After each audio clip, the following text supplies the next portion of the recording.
A few weeks ago, I posted a video on what I felt were the 10 most neglected maintenance items on these older Mercedes-Benzes. You know, it was hard to choose just 10. I think I even mentioned in the video, well, there's probably 20, maybe there's 25, whatever. But to try to narrow it down to 10, I probably forgot one. And my good friend George Murphy, who's been giving out technical advice a lot longer than I have to the Mercedes-Benz Club of America members, emailed me and said, hey, don't forget about this item. And the more I thought about it, I thought, you know, that really needs to be in one of those top 10. And probably it needs to be up closer to the top because it's a safety issue. So just because I'm calling this the 11th most often neglected maintenance item does not mean that it's the 11th most important. So let me show you. I've got a really good example on this car right here, and I think I can show you an example of why it's really neglected even among mechanics. You're looking at the rear brake assembly on this 1980 Mercedes-Benz. So that means this car's 37 years old. But do you notice this is a brand new assembly right here? Isn't that great? You're probably thinking, oh yeah, brakes are often neglected. Well, they are, but they usually get attended to because they scream at you, if you know what I mean.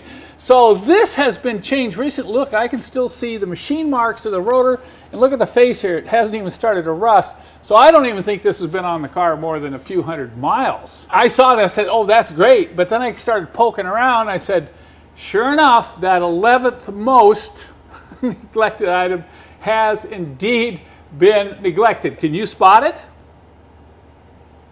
Well, I'm sure some of you already figured this out or already guessed it. Yes, it's this flexible brake hose. There's 4 of them on most of these cars, and they don't get changed. And you know, I've done other videos on this. I've seen these rot internally to the point where they'll actually make it into a check valve where you'll be able to get fluid going this way, but you can't get fluid going the other way. That seizes up the pistons in the caliper and wears out the rotor. And maybe that's what happened here. So before I drive this car, I better replace this, because maybe the reason this has been replaced was because this failed.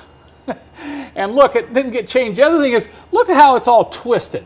That means they installed the caliper improperly and put a nice twist and kink to this. And that's not a good idea, because that, particularly on an old brake hose, can cause further internal restriction, leading to uneven and rapidly wearing brakes. So how do you tell if the brake hose has been changed? Look at this. I suspect from the rust and the lack of evidence of these clips or fittings having been removed that this is original to the car.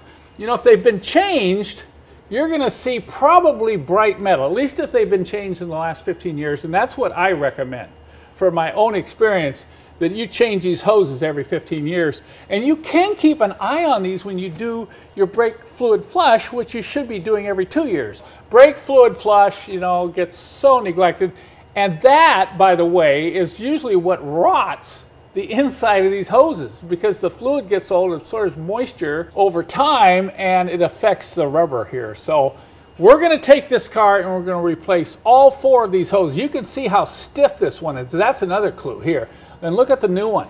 See the difference? How flexible that is compared to the old one? So this is something you want to check. Anytime you get one of these old Mercedes-Benzes, take a good look at these hoses. If you have any reason to believe they're over 15 years old, change them out. And we do provide these on my website, along with instructions on how to install them and flush kits, so you can also install the new proper brake fluid when you change out your hoses.